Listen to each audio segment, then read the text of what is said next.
இந்த 2 சிறுமிகள் முதல்ல சைக்கிளில் போகிறாங்க. போகும்போது அப்புறம் அந்த டீ கடையில் பார்த்தா பைக்கில் ஏறி போகிறாங்க. அந்த ஆணோட 2 பேரும் பைக்கில் ட்ரிபிள்ஸ் கூட்டிகிட்டு போகிறாங்க. அந்த ஆண் அங்கேருந்து கூட்டிகிட்டு போகிறத பார்க்க முடியுது. அது யார் அப்படின்னு பார்க்கும்போது தான் இங்கே தெரிய வருது. போனவங்களுக்கு அவ்வளோ தூரம் போனமே பசிக்குமே அப்படிங்கிறதுக்காக டீ ஐஸ்கிரீம்லாம் வாங்கி கொடுத்தேன் அப்படின்னு சொல்லி அவர் ரொம்ப நல்ல ஒரு இமேஜ் கிரியேட் பண்ணிக்கிறாரு. தான் ஒரு தியாகி, நான் பெண்களை பாதுகாத்துட்டேன், ஐ மீன் மீட்டு நான் கொண்டு போய் அவங்க இது பண்ணிட்டேன் அப்படிங்கிற மாதிரி அவர் இந்த இடத்துல 6th ஸ்டாண்டர்ட் படிக்கிற பொண்ணு இருக்கால, அந்த பொண்ணு எதுவுமே தெரியாமல் சிரிச்சுட்டு இருக்கா. ஆனால் அந்த 8th ஸ்டாண்டர்ட் படிக்கிற பொண்ணு வந்து ஃபுல்லாக அழுக கையில் கர்ச்சிப் வச்சு துடைக்கிறத பார்க்க முடிஞ்சது போலீஸாரால். ஸோ இந்த இடத்துல இது ஒரு பொறி தட்டி இருக்கா அவங்களுக்கு. அதனால என்ன பண்ணாங்க அப்படின்னா, ஏன் நைட்டில் அப்புறம் பேட்ரோல் சுற்றிட்டு இருக்காங்க 12 மணி ஒரு ஏன் முதல்ல பேட்ரோல் சிஸ்டமே கொண்டு வந்தீங்க? அதுக்கு டியூட்டி பேஸ் ஷிஃப்ட் பேஸ் ஏன் டியூட்டி போடுறீங்க அந்த இடத்துல? அப்படி இருக்கும்போது ப்ரிவென்ஷன் தானே அந்த இடத்துல பேட்ரோல் அப்படிங்கிற கான்செப்ட். ஒரு குற்றம் நடக்கிறதுக்கு முன்னாடியே தடுக்கணுன்றது தான் பேட்ரோல். அன்றைக்கி அந்த பெண்கள் வந்து இரவில் தான் போயிருக்காங்க. நம்மள அடிப்பாங்களோ உதப்பாங்களோ என்ன பண்ணுவாங்களோ ஒரு பயம் ஆல்ரெடி இருக்கு. இந்த பக்கம் ஒரு மிரட்டல் வேற, போலீஸ் கிட்ட பிடிச்சி கொடுத்துருவேன்ற ஒரு விஷயம் வேற. எவ்வளோ பிளாக்கேஜஸ் இருக்கு பாருங்களேன் இந்த இடத்துல. இப்போ இதெல்லாம் யோசிக்கும் போது அவங்க என்ன பண்றாங்க அப்படின்னா, என்ன பண்றதுன்னு தெரியாம அந்த இடத்துல முழிச்சிட்டு நிற்கும் போது அஜித் ஒரு விஷயம் அந்த இடத்துல அவங்கள மிரட்டி தன்னோட ஆஃபீஸ்க்கு கூட்டிட்டு போயிருக்கான் அந்த இடத்துல.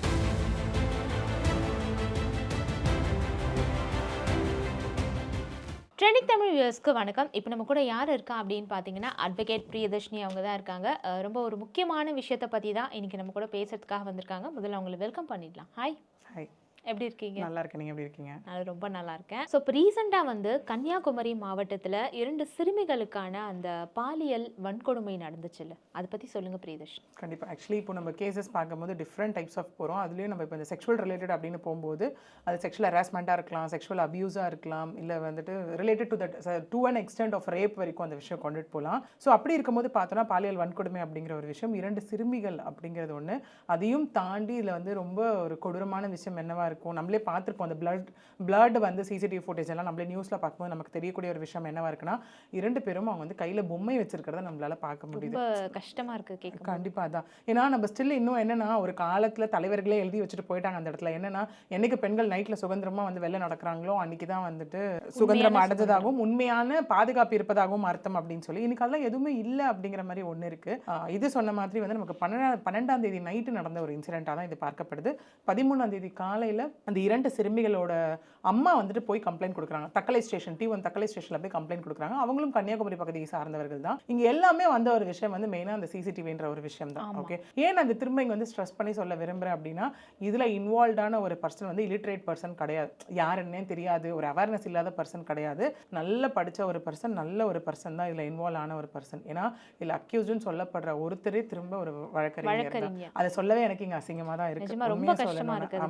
ஏன்னா பட் ஆனால் இந்த கேஸ் வந்து ஒரு பெரிய விஷயத்தை கொடுத்துருக்கு. என்னன்னா, யார் தவறு செய்தாலும் தவறு தான், அது சட்டம் தெரிந்த வல்லுநர்களே தவறு செய்தாலும் தவறு தான், அவங்களுக்கும் இங்கே பனிஷ்மெண்ட்ஸ் இருக்குன்ற ஒரு விஷயம் தான் இங்கே மெயினாக இந்த கேஸ் வலியுறுத்துற ஒரு விஷயமா இந்த இடத்துல இருந்துட்டு இருக்கு. ஓகே, இது மேபி சரி நம்ம பார்க்குறோம் இல்லையா, இப்போ வந்து ஒரு செக்ஷுவல் ரிலேட்டட் விஷயம் நடக்குது, இல்லை போக்சோன்றது again it relates to both 18 வயசு கீழே உள்ள ஆண் குழந்தைகளாகட்டும் பெண் குழந்தைகளாகட்டும். இன்னும் நிறைய பேர் போக்சோனா பெண் குழந்தைகள் நினச்சிட்டு இருக்காங்க. அப்படி கான்செப்ட் கிடையாது.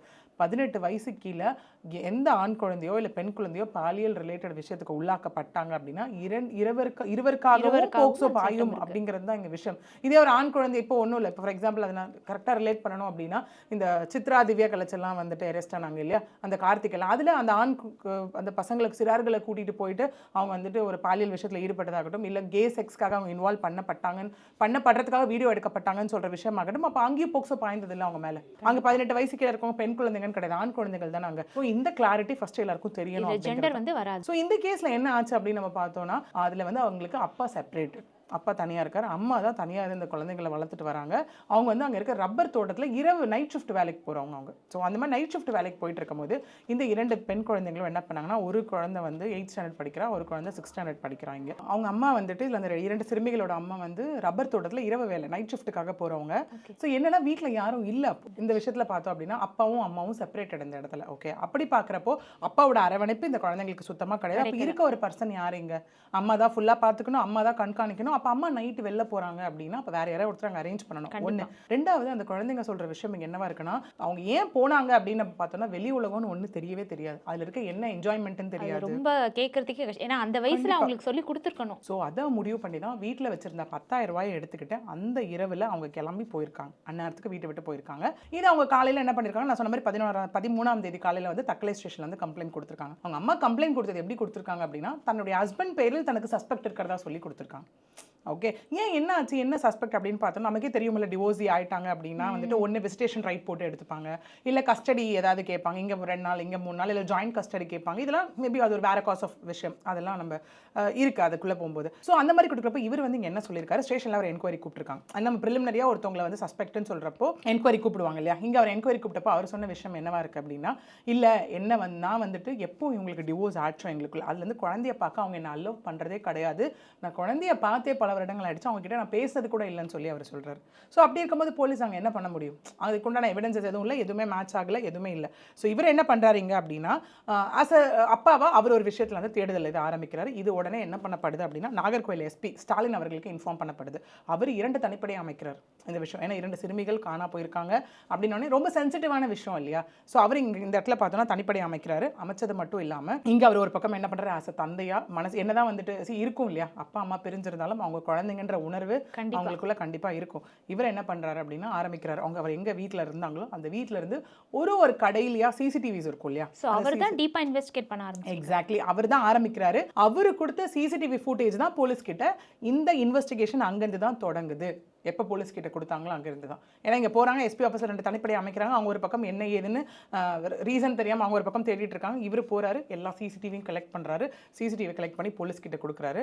அதில் இருந்து தான் போலீஸ் லீடு எடுக்கிறாங்க. அதாவது ஒரு டீ கடையில் வந்துட்டு குழந்தைங்க வந்துட்டு கையில் பொம்மையை வச்சுட்டு அந்த இடத்துல நிற்கிறாங்க இல்லையா, நிற்கிற ஒரு விஷயமா இருக்குது. அங்கேருந்து தான் போலீஸ் லீடு எடுக்கிறாங்க. லீடு எடுக்கும்போது தான் இங்கே என்ன தெரிய வருது அப்படின்னா, நம்ம இந்த தக்கலையில் அங்கேருந்து தான் சிசிடிவி ஆய்வுக்கு உட்படுத்துறாங்களா. ஆய்வுக்கு உட்படுத்தி 13ஆம் தேதி காலையில் இவங்க போய் கம்ப்ளைண்ட் கொடுக்குறாங்க. அப்போ என்ன ஆகுதுன்னா, ஒரு தேநீர் கடை சுகன் அப்படின்ற ஒரு தேநீர் கடை எங்கே இருக்குது அப்படின்னா, இது வந்து நம்ம இதில் இருக்குது தக்கலை, அதை தாண்டி வடச்சேரி அப்படிங்கிற இடத்துல வந்து இந்த டீ ஸ்டால் இருக்குது. அங்கே பார்த்தா இந்த 2 சிறுமிகள் பொம்மையோடு நிற்கிறாங்க, கூட ஒரு ஆண் நிற்கிறத பார்க்க முடியுது.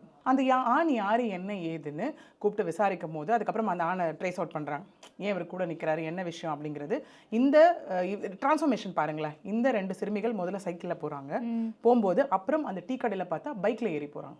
அந்த ஆணோட 2 பேரும் பைக்கில் ட்ரிபிள்ஸ் கூட்டிகிட்டு போகிறாங்க. அந்த ஆண் அங்கேருந்து கூட்டிகிட்டு போகிறத பார்க்க முடியுது. அது யார் அப்படின்னு பார்க்கும்போது தான் இங்கே தெரிய வருது, அஜித் குமார் அப்படிங்கிறது 28 வயதுடைய வழக்கறிஞர். அவருடைய அப்பாவும் வழக்கறிஞர், அவருடைய அப்பா பேர் ராஜன்.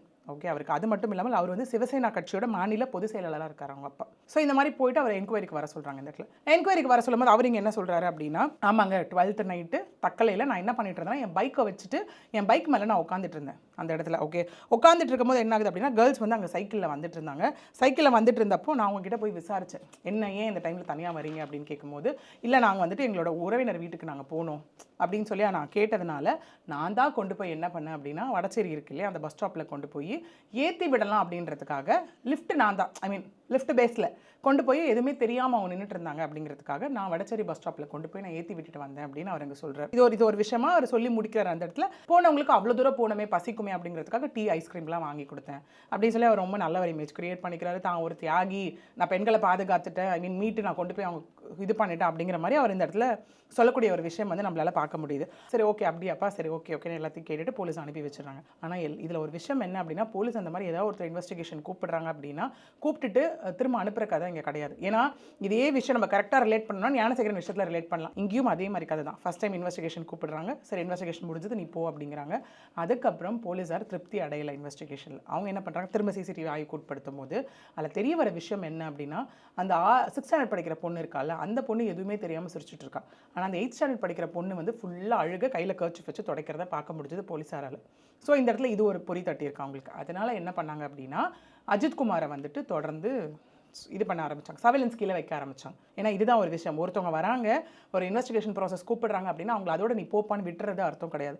இதில் ஒரு தெளிவு கிடைக்கிற வரைக்கும், யார் குற்றவாளின்னு தெரிகிற வரைக்கும், யார் யாரெல்லாம் சஸ்பெக்ட் லிஸ்ட்டில் இருக்காங்களோ எல்லார் மேலேயும் போலீஸ் ஒரு சர்வைலன்ஸ் வச்சுட்டே தான் ஒரு இருக்கும். அப்சர்வேஷன். லைக் எப்படி சொல்கிறது, அதை சொல்லணும்னா லைக் அன் அப்சர்வேஷன். இன்னொன்று எப்பவுமே ஒரு கண் அவங்க மேலே இருந்துகிட்டே இருக்குன்றது இல்லையா. அவங்க எங்கே போகிறாங்க வராங்க, யார்கிட்ட போகிறாங்க வராங்க, பேசுறது, இந்த மாதிரி எல்லா விஷயமும் வந்துட்டு நடந்துகிட்டே தான் இருக்கும். ஐயோ என்னை விட்டுட்டாங்கப்பா போலீஸ், நான் நிரபராதி, என்னை விட்டுட்டாங்க அப்படிங்கிற கான்செப்ட்லாம் இல்லை. Until it is proved. அதுதான் இங்கே விஷயம். ஸோ இப்படியே இந்த விஷயம் போயிட்டுருக்கு. போலீஸ் ஆனால் சந்தேகம் இருக்குது, அஜித் மேலே வலுவான சந்தேகம் இருக்குது. அப்புறம் ஒரு 4 நாள் இப்படியே ஓடுது கண்டினியூஸாக.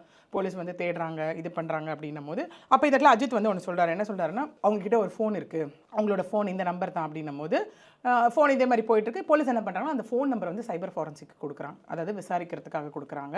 விசாரிக்கும் போது என்ன ஆகுது அப்படின்னு பார்த்தோன்னா, போலீஸ் இந்த இடத்துல செல்ஃபோனை வந்து சைபர் கிரைம் வந்து மாணவிகளை வந்து அந்த ஒரு பக்கம் அவங்க கண்ணு வச்சுட்ருக்காங்க, போலீஸ் மீது காவல்துறையினர் கண்ணு வச்சுட்ருக்காங்க. இந்த மாதிரி சைமில்டேனியஸாக இன்வெஸ்டிகேஷன் போயிட்டுருக்கு. போயிட்டுருக்கும் போது என்ன ஆகுது அப்படின்னா, போலீஸ் தொடர்ந்து பார்க்குறாங்க, சைபர் கிரைம் தொடர்ந்து பார்க்குறாங்க, ஃபோன் ஸ்விட்ச் ஆஃப். அந்த டைமில் இன்னொரு 2வது பொறி என்ன அங்கே தட்டுது அப்படின்னா, இந்த அஜித்குமார் ஃபோன்லேருந்து அந்த மாணவிகளுக்கு கால் போனது ட்ரேஸ் அவுட் ஆகுது.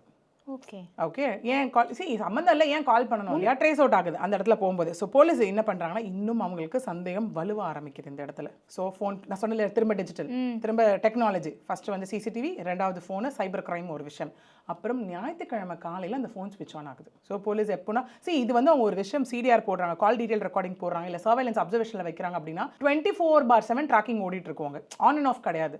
ஸோ ஆன் அண்ட் ஆகும்போது அவங்களுக்கு அலர்ட் வருது, சண்டே மார்னிங் வந்து ஃபோன் ஸ்விட்ச் ஆன் ஆகுது. ஸ்விட்ச் ஆன் ஆகிற இடம் எங்கே அப்படின்னு பார்த்தோன்னா, உடனே என்ன பண்ணுறாங்க இங்கன்னா, போலீஸார் போகிறாங்க, அம்பாசமுத்திரம் இருக்குது, அம்பாசமுத்திரத்தில் ஒரு லாட்ஜில் வந்து அவங்கள அடைச்சி வச்சுருக்காங்க, அந்த 2 மாணவிகளையும் 2 சிறுமிகளையும். அப்புறம் இவங்க போகிறாங்க, தக்கலை போலீஸார் போகிறாங்க, போய் அந்த பெண்களை மீட்டு கொண்டுட்டு வராங்க. கொண்டுட்டு வந்தோடனே அடுத்த ஃபார்மாலிட்டிஸ் ஆரம்பிக்குது. என்ன ஃபார்மாலிட்டிஸ் அப்படின்னா, 2 பேரும் சிறுமிகள், அங்கே வந்து மென் போலீஸ் விசாரிக்க கூடாது, விமன் போலீஸ் தான் விசாரிக்கணும். அதனால் இங்கே என்ன பண்ணுறாங்கன்னா, விமன் போலீஸ் வந்து என்கொயரியை ஸ்டார்ட் பண்ணுறாங்க. இந்த இடத்துல ஸ்டார்ட் பண்ணும்போது அந்த கொஞ்சம் கொஞ்சமாக அந்த சிறுமிகள் சொல்கிற விஷயம் வெளில வருது. அவங்க என்ன சொல்கிறாங்கன்னா, எங்களுக்கு வந்து பெருசாக பாசம் கிடைக்கல அப்பா அம்மா கிட்ட இருந்து, இது கண்டிப்பாக எல்லாரும் தெரிஞ்சுக்க வேண்டிய ஒரு விஷயம். 2வது எங்களுக்கு வெளியே ஒரு விஷயம் எப்படி போயிருக்கு, எங்கே போய் நின்றுருக்கு பாருங்க. எனக்கு அவங்க வாழ்க்கையே குவெஸ்சன் மார்க் ஆயிடுச்சு இந்த இடத்துல. எங்களுக்கு பெருசாக பாசம் கிடைக்கல, எங்களுக்கு பெருசாக வெளி உலகனால என்னன்னு தெரியலன்னு வீட்டில் வச்சிருந்த 10,000 ரூபாய் எடுத்துட்டு துணி எல்லாத்தையும் பேக் பண்ணிட்டு நாங்கள் வெளியே கிளம்புறோம். ஆனால் ஒரு கட்டத்துக்கு மேலே போகும்போது தான் எங்களுக்கு தெரியுது, அந்த தக்கலை அந்த ஒரு தாண்டி போகும்போது தான் சைக்கிளை வச்சுட்டு எங்களுக்கு எங்கே போகிறதுனே தெரியல. அப்பதான் பரிதாபமான விஷயம் அது. ஏன்னா அவங்களுக்கு அந்த ஒரு வேகத்தில் வந்துடுறாங்க. அதுக்கப்புறம் எங்கே போகிறது ஏது போகிறதுன்னு தெரியல. திரும்ப வீட்டுக்கு போகலாமா, போனால் திட்டுவாங்களா, வீட்டில் யாருமே இல்லையே, இல்லை அங்கே போய் மட்டும் நம்ம என்ன பண்ண போகிறோம், திரும்ப அதே லைஃப்குள்ளே தான் நம்ம போக போகிறோம் அப்படின்ற பல கட்ட கன்ஃபியூஷனில் அவங்க நிற்கும் போது தான் இந்த அஜித்குமார் அப்படிங்கிறது வந்து அவங்கள மறிச்சதாக சொல்லப்படுது. மறித்து கேள்வி கேட்டு மிரட்டினதாக சொல்கிறாங்க அந்த மாணவிகள். இது எல்லாம் ஃபர்ஸ்ட் வந்த ஸ்டோரி நம்ம முன்னாடி பார்த்தது. இது வந்துட்டு அந்த மாணவிகளே போலீஸாரிடம் கொடுத்த ஒரு விசாரணை அப்போ கொடுத்த ஒரு ஸ்டேட்மெண்ட் இது. அவங்க என்ன சொல்கிறாங்கன்னா, அஜித்குமார் எங்களை மறிச்சு எங்ககிட்ட வந்து அவர் கேள்வி கேட்குறாரு.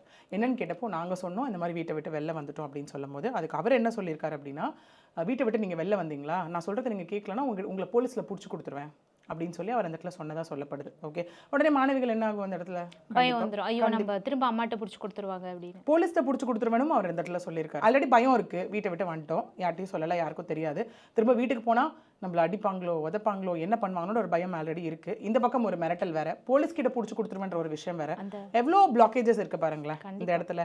ஸோ இதெல்லாம் யோசிக்கும் போது அவங்க என்ன பண்ணுறாங்க அப்படின்னா, என்ன பண்ணுறதுன்னு தெரியாமல் அந்த இடத்துல முழிச்சிட்டு நிற்கும் போது அஜித் ஒரு விஷயம் அந்த இடத்துல அவங்கள மிரட்டி தன்னோட ஆஃபீஸ்க்கு கூட்டிகிட்டு போயிருக்கான். அந்த இடத்துல ஆஃபீஸ்க்கு கூட்டிகிட்டு போனது மட்டும் இல்லாமல் அந்த 6th ஸ்டாண்டர்ட் படிக்கிற பொண்ணு ஒரு ரூமில் போட்டு அடைச்சிட்டு 8th ஸ்டாண்டர்ட் படிக்கிற பொண்ணை ரொம்ப மிரட்டி அந்த இடத்துல பாலியல் வன்கொடுமை பண்ணியிருக்கான் அந்த பொண்ணுக்கிட்ட. ஸோ பாலியல் வன்கொடுமை பண்ணது மட்டும் இல்லாமல் அவங்க இருவரையும் திரும்ப அழைச்சிட்டு வந்து 2 பேரையும் கூட்டிகிட்டு வந்து அங்கே என்ன சொல்லியிருக்கான் அப்படின்னா, நீங்கள் 2 பேரும் இப்போ வீட்டுக்கு போக வேண்டாம், ஓகேவா, ஏன்னா வீட்டுக்கு போனால் உண்மை என்னன்னு தெரிஞ்சிடும் இல்லையா, அதனால் வீட்டுக்கு போக வேணான்னு சொல்லி நீங்கள் எல்லாம் என்ன பண்ணுங்கள், பொறுமையாக ஊரெல்லாம் சுற்றிட்டு அதுக்கப்புறம் நீங்கள் வீட்டுக்கு போங்க அப்படின்னு சொல்லி என்ன பண்ணியிருக்காங்க, அந்த இடத்துல மதுரை பஸ்ஸில் ஏற்றி விட்டுருக்கான். ஸோ அந்த மாணவிகள் அந்த மாதிரி போகிறாங்க. மதுரையில் போகும்போது அவங்க அதை சொல்கிற மாதிரி அம்பாசமுத்திரத்தில் இறங்கி எங்கே போகிறது வர்றதுன்னு தெரியாமல் இருந்தப்போ அங்கே ரோட்டில் திரும்ப பாருங்கள், ஆண்களோட புத்தி, ஆண்களோட வர்க்கம் பாருங்கள், அங்கேயும் யாருமே காப்பாற்ற வரல. அந்த காரில் இறங்கி அந்த இடத்துல நிற்கும் போது காரில் வந்த சிலர் வந்துட்டு அந்த பெண்களை வந்து அந்த சிறுமிகளை வந்து அடைச்சி கூட்டிகிட்டு போய் ஒரு லாட்ஜில் வச்சுட்டு இருந்ததாக சொல்லப்படுது. அதாவது 5 பேர் எங்களுக்கு கொண்ட கும்பல் வந்து கடத்திட்டு வந்தது அப்படின்னு. அப்போ தான் ஃபோன் ஆன் ஆயிருக்கு. ஆன் ஆகும்போது தான் இங்கே வந்து என்ன பண்ணியிருக்காங்க அப்படின்னா, போலீஸார் போயிட்டு இங்கே வந்து பிடிச்சிட்டு வந்திருக்காங்க. அவங்களை பிடிச்சிட்டு வர ஒரு விஷயம் தான். அந்த 5 பேரில் ஒருத்தரை இப்போ அரெஸ்ட் பண்ணிட்டாங்க. இன்னும் 4 பேரை போலீஸார் வந்து இங்கே தேடிக்கிட்டு தான் இருக்காங்க. இந்த விஷயத்தில் மாணவிகள் என்ன பண்ணியிருக்காங்கன்னா, ஆசாரிப்பள்ளம் அப்படிங்கிற ஒரு கவர்மெண்ட் மெடிக்கல் காலேஜ் ஹாஸ்பிட்டல் இருக்குது, அங்கே அட்மிட் பண்ணி அடுத்ததுக்கு உண்டான இது எல்லாமே இப்போ மெடிக்கல் ப்ராசஸ் ட்ரீட்மெண்ட்ஸ் எல்லாமே ஆரம்பிச்சிருக்காங்க. இது தெரிஞ்சு அஜித்குமார் திரும்ப வந்து அரெஸ்ட் பண்ண போனப்போ அஜித்குமார் இங்கே என்ன இருக்குது அப்படின்னா, இந்த 4 வழி அரெஸ்ட் பண்ணிட்டாங்க. அரெஸ்ட் பண்ணி கோர்ட்டுக்கு கூட்டிகிட்டு போகிறப்ப என்ன இருக்குது, தப்பியோட முயற்சிக்கும் போது திரும்ப என்ன இருக்குது, மாவுக்கட்டு. இப்போ மாவுக்கட்டு ஒரு பெரிய கல்ச்சர் ஆயிடுச்சு ஆக்சுவலி. அதுதான் அதுக்கப்புறம் இந்த கேஸ் இப்போ என்ன ஆகுது அப்படின்னா, மார்த்தாண்டம் ஆல் விமன் போலீஸ் ஸ்டேஷனுக்கு வந்து இப்போ மாற்றம் செய்யப்பட்டிருக்கு, தக்கலை போலீஸ் கிட்ட இருந்து இந்த விஷயம். ஸோ இதுக்கப்புறம் என்ன ஆகுது அப்படின்னா, அப்போ தான் போலீஸார் வந்துட்டு இப்போ அடுத்தது என்ன ஆகுது, இவங்களை பிடிச்சி விசாரிச்சிட்டாங்க பெண்கள் வராங்க, ஸ்டேட்மெண்ட் கொடுக்குறாங்க, அவங்க கொடுத்தாச்சு. அடுத்தது அரெஸ்ட் பண்ணி அஜித்குமாரை கேட்குறாங்க. அஜித்குமார் ஒத்துட்டாச்சு இந்த இடத்துல எல்லா விஷயத்தையும் ஒத்துக்கிட்டாச்சு. ஆமாம் நான் தான் பண்ணேன், இந்த மாதிரி பண்ணிட்டேன் அப்படின்னு. நீ ஏன் ஃபோன் பண்ண ட்ரை பண்ண அவங்களுக்குன்னு கேட்குறப்போ, இல்லை நான் இதை பண்ணிட்டேன், பண்ணதுக்கு அப்புறம் என்ன ஆச்சுன்னா, நான் அவங்க ஃபோனுக்கு ட்ரை பண்ணிகிட்டே இருக்கேன், நான் ட்ரை பண்ணி நான் தப்பிச்சுக்கலான்னு பார்த்தேன். எப்படி தப்பிச்சுக்கலான்னு பார்த்தேன்னா, அவங்களுக்கு கால் பண்ணி அவங்க எங்கே இருக்காங்களோ கூட்டிகிட்டு போய் அவங்க அம்மா கிட்ட விட்டுறலான்னு நான் பார்த்தேன். இது நம்புற மாதிரி இல்லை. ஓகே, அதான் கொண்டு போய் விட்டுறலான்னு பார்த்தேன். என்னோட துரதிருஷ்டம், நான் மாட்டிக்கிட்டேன், அவங்க ஃபோன் ஸ்விட்ச் ஆஃப் ஆயிடுச்சு இந்த இடத்துல. இதனால தான் நான் மாட்டிக்கிட்டேன், இல்லை நான் மாட்டியிருக்க மாட்டேன், இல்லைனா நான் அப்படின்னு சொன்னதையும் நம்மளால இந்த இடத்துல பார்க்க முடிஞ்ச ஒரு பெரிய விஷயமா இருக்குது. அது மட்டும் இல்லாமல் நீங்கள் என்ன அப்படின்னா, மிரட்டினது மட்டும் இல்லாமல் அந்த மாணவிகளை நீங்கள் இதெல்லாம் வெளில சொன்னால் உங்களை கொன்னுடுவேன் அப்படிங்கிற அளவுக்கும் சொல்லியிருக்காங்க இந்த இடத்துல. ஓகே, அது ஒன்று. ஸோ இதெல்லாம் தாண்டி இப்போ என்ன இருக்குது அப்படின்னா, அஜித்குமார் இப்போ நம்ம என்ன ஆகுனா, ஒருத்தர் அரெஸ்ட் ஆனால் குற்ற சரித்திர பின்னேடுன்னு வரும் இல்லையா, அந்த மாதிரி பார்க்கும்போது அஜித்குமார் ஒரு சாதாரண மனிதர் கிடையாது. அதாவது விச் மீன்ஸ் ஒரு நல்ல மனிதர் கிடையாதுன்றதும் இங்கே தெரிய வந்திருக்கு. ஆல்ரெடி இதில் போக்சோ போடப்பட்டாச்சு. இன்னும் கடத்தி கொண்டு போய் பாலியல் வன்கொடுமைக்கு ஆளாக்கப்பட்ட விஷயம், மிரட்டின விஷயம், அதுக்கான செக்ஷன்ஸ் எல்லாமே இங்கே போடப்பட்டாச்சு. ஏன்னா சென்சிட்டிவ் கேஸ்ன்றதால நமக்கு எஃப்ஐஆர் செக்ஷன்ஸ் இன்னும் வெளில வரல. பட் இந்த செக்ஷன்ஸ் கீழெல்லாம் கேஸ் போடப்பட்டாச்சு. நம்ம சொன்ன மாதிரி போக்சோனாலே மினிமம் 10 வருஷம் 20 வருஷம் கூட மற்றதெல்லாம் ஆட் ஆன் ஆயிருக்கும் போது கிட்னாப் இருக்குது அந்த இடத்துல, எல்லா விஷயமும் நமக்கு இருக்கு இல்லையா, த்ரெட்டனிங் இருக்குது, எல்லாமே இருக்குன்னும் போது நமக்கு இன்னும் வந்துட்டு பனிஷ்மெண்ட்ஸ் அது அதிகமாக தான் ஆகுது. 10-20 தாண்டியும் நமக்கு போகலாம், லைஃப் இம்ப்ரெசன்மெண்ட் வரைக்கும் அது போகலாம். அவர் அட்வொகேட் அப்படிங்கிறதுக்கான எந்த எக்ஸம்ஷனும் இங்கே கொடுக்கப்பட மாட்டாது. ப்ளஸ் அந்த 5 பேர் இருக்காங்க இல்லையா, இன்னும் அவங்க மீதும் ஆக்ஷன் எடுக்கப்படும், அவங்களும் அரெஸ்ட் செய்யப்படுவாங்க இந்த இடத்துல. ஏன்னா அவங்களும் ஏதோ ஒரு மோட்டிவ்காக தான் நாங்கள் அடைச்சி வச்சிருக்காங்க.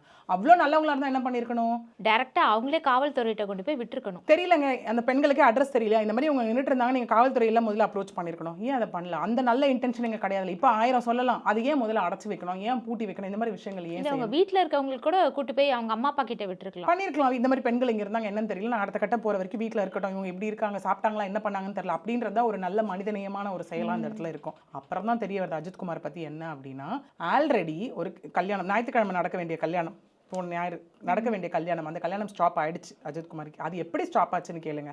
ஆல்ரெடி ஒரு பொண்ணை இந்த மாதிரி பாலியல் ரீதியாக வன்கொடுமை பண்ணி அந்த பெண் தான் வந்து இந்த கல்யாணத்தையும் நிறுத்தியிருக்காங்க. ஓகே, ஸோ இந்த மாதிரி தொடர்ந்து பாலியல் ரீதியான விஷயங்களில் வந்து பெண்களை ஏமாற்றும் ரீதியான விஷயங்களில் ஈடுபட்டு இருக்கக்கூடியவர் தான் இந்த அஜித்குமார் அப்படிங்கிற ஒரு விஷயம். முன்பின் தெரியாத நபர் ஒருத்தவங்க வராங்க அப்படின்னா அவங்களுக்கு என்ன மாதிரி அடைக்கலம் நம்ம கொடுக்கணும், அதுக்கு ஏதாவது ப்ரொசீஜர் இருக்கா நம்ம சட்டத்தில்? சேஞ்ச் ஷுட் ஸ்டார்ட் ஃப்ரம் வித்தின்ன்றது தான் எங்கள் கான்செப்ட். அதாவது சொசைட்டியில் யார் சொசைட்டி, நம்ம எல்லாம் சேர்ந்தது தான் சொசைட்டி. எல்லாருமே இங்கே சேஞ்சஸ் கொண்டு வரணும். இதே இந்த இடத்துல அந்த அஜித்குமார் ஒழுங்காக இருந்திருந்தா, நீங்கள் ஒரு அண்ணனா ஒரு தங்கச்சியாக நினச்சிருந்தா அந்த இடத்துல இல்லை என்னம்மா வந்துட்டியா, ஓகே நான் உன்னை வீட்டில் கொண்டு போய் சேர்க்குறேன், அந்த இடத்துல நல்ல விஷயம் சொல்லியிருந்தா, அவங்க ஆல்ரெடி அந்த பெண் குழந்தைங்க பதட்டத்தில் இருக்காங்க, ஏன் வீட்டை விட்டு வந்தீங்க, அம்மா அதெல்லாம் திட்ட மாட்டாங்க, அம்மாவுக்கு புரிய வைக்கலாம், வாங்க நான் உங்களை வீட்டுக்கு கூட்டிகிட்டு போயிருந்தா, அது ஒரு பெரிய எக்ஸாம்பிளாக செட் ஆயிருக்குமா இருக்காதா சொசைட்டிக்கு? அப்போ நீங்கள் மீடியா ப்ரொஜெக்ஷன் கொடுத்துருங்க. அந்த இடத்துல கொடுத்துருந்தா, இந்த மாதிரி ஒரு பெண்கள் வந்தாங்க, இந்த மாதிரி ஒரு விஷயம் நான் கொண்டு போய் வந்துட்டு ஒரு அண்ணனா வீட்டில் விட்டுட்டு வந்தேன் அப்படின்ற ஒரு விஷயம் அந்த ஆணை உயர்த்தி காமிச்சிருந்தா செஞ்சுருக்கலாம்ல, அதையும் செஞ்சுருக்கலாம்ல பாசிட்டிவ் நோட்டில். ஏன் ஒரு பெண்ணுனாலே நான் பாலியல் இச்சைக்கு தான் நான் வந்து ஆளாக்கிப்பேன், அது என்னோட இதை தான் நான் தீர்த்துப்பேன் கேட்டால் அந்த பொண்ணு ஏன் வெளியே வரணும், அவள் வெளியே வந்ததுனால தான் நான் பண்ணேன். இது எந்த வகையில் ஏற்றுக்கக்கூடிய விஷயம்னே தெரியல. இதை விட்டுருங்க. அடுத்தது 2வது, திரும்ப அந்த பொண்ணு ஒரு விஷயம் பயந்த ஒரு விஷயம், அந்த 5 பேர் யாரோ ஒருத்தர் அதில் ஒரு தன்னுடைய பொண்ணாவோ தன்னுடைய தங்கையாவோ யாரோ ஒருத்தர் பார்த்துருந்தா, இன்னைக்கு அந்த பெண்களுக்கு அந்த நிலைமை கிடையாது இல்லையா அந்த இடத்துல. பேரண்ட்ஸும் இந்த இடத்துல சரியாக கிடையாது, சொசைட்டியில் இருக்க பர்சன்ஸும் இந்த இடத்துல சரியாக கிடையாது. இனிமேல் யாரையாவது இந்த மாதிரி ஏதாவது பார்த்தீங்க அப்படின்னா ஒரு ஸ்டெப் எடுக்கணும், நீங்கள் எங்கே நிற்கிறீங்களோ அங்கேயே வச்சுட்டு ஒரு 100 கால் பண்ணி எவ்வளோ நேரம் ஆகும் உங்களுக்கு, இந்த மாதிரி வந்துட்டாங்க இந்த மாதிரி விஷயம் அப்படின்றத ஒன்று சொல்லணும். அட் த சேம் டைம் சைக்கலாஜிக்கலாக அவங்களையும் கொஞ்சம் கூல் டவுன் பண்ணணும். சரி இந்த மாதிரி வந்துட்டிங்களா, ஒன்றும் இல்லை பார்த்துக்கலாம் பேசிக்கலாம் அப்படிங்கிற ஒரு விஷயம். அது பேரண்ட்ஸ்க்கு தெரிய வரும்போது பேரண்ட்ஸும் கொஞ்சம் ஸ்மூத்தாக அந்த இடத்துல ஹேண்டில் பண்ணணும். அந்த இடத்துல போனோடனே அடிக்கிறது வைக்கிறது, நீ எப்படி போகலாம் வரலான்னு கேட்கறதுக்கு முன்னாடி தான் பேரில் என்ன தவறு இருக்குன்னு நாங்கள் யோசிக்கணுமா வேணாமா? கண்டிப்பாக. நம்ம என்ன பண்ணதுனால அவங்க வெளில போயிருக்காங்க அப்படின்ற ஒரு விஷயம் இருக்குது. இல்லை அவங்க எல்லாம் கரெக்டாக இருந்து அவங்களே வேணே வெளியே போயிருந்தாங்கன்னா அப்போ கண்டிக்கிறதுல தவறே கிடையாது. அந்த இடத்துல இவ்வளோ பண்ணியும் நீ ஏன் வெளில போகணுன்ற ஒரு விஷயம் இருக்குல்ல, அது நீங்கள் வீட்டுக்கு கூட்டிகிட்டு வாங்க, வீட்டுக்கு வந்து பொறுமையாக சொல்லுங்கள், பேசுங்க, புரிய வைங்க, கண்டிங்க, என்ன வேணால் பண்ணலாம். பட் ஸ்பாட்லேயே பண்ணக்கூடியன்ற விஷயம் இன்னும் வெறுப்பு தான் அந்த இடத்துல அதிகப்படுத்தும்.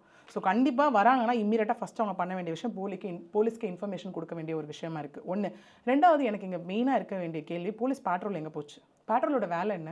யாரெல்லாம் வந்து சொசைட்டில வந்து இந்த மாதிரிலாம் இருக்காங்களோ இல்லை எங்கே க்ரைம் நடக்குதோ அதெல்லாம் கண்காணிக்கிறது தான் வந்து பேட்ரோலோட வேலை. ப்ரிவென்ஷன் தான் பேட்ரோல். ஒரு கிரைம் ஏன் நைட்டில் அப்புறம் பேட்ரோல் சுற்றிட்டு இருக்காங்க 12 மணி ஏன் முதல்ல பேட்ரோல் சிஸ்டமே கொண்டு வந்தீங்க? நைட்டில் இரவு நேரத்தில் வந்து எந்த வித அசம்பாவிதம் பகலில் எங்கேயாவது நம்மளால பேட்ரோல் பார்க்க முடியுதா? ஏன்னா வெளிச்சமாக இருக்குது, இடம் இருக்குது, ஸோ என்ன நடந்தாலும் சுற்றி ஆட்கள் இருப்பாங்க தெரியுன்ற ஒரு விஷயம் தானே. இரவு நேரத்தில் பேட்ரோல் மெயினாக கொண்டு வரதுக்கு ரீசன் அதுக்கு டியூட்டி பேஸ் ஷிஃப்ட் பேஸ் ஏன் டியூட்டி போடுறீங்க அந்த இடத்துல? ஏன் அதையுமே ஒரு வேலை செய்கிற இடத்துல ஒரு டியூட்டியாக ஏன் கன்சிடர் பண்ணி ஏன் சேலரி கொண்டு வரீங்க அதுக்குள்ளே? அப்படி இருக்கும்போது ப்ரிவென்ஷன் தானே அந்த இடத்துல பேட்ரோல் அப்படிங்கிற கான்செப்ட். அப்போ ஒரு குற்றம் நடக்கிறதுக்கு முன்னாடியே தடுக்கணுன்றது தான் பேட்ரோல். அன்றைக்கி அந்த பெண்கள் வந்து இரவில் தான் போயிருக்காங்க. தேங்க்யூ ஸோ மச் பிரியதர்ஷினி, எங்களுக்காக உங்களோட அந்த பிஸி ஷெடியூலில் வந்து டைம் ஸ்பெண்ட் பண்ணதுக்கு ரொம்ப நன்றி.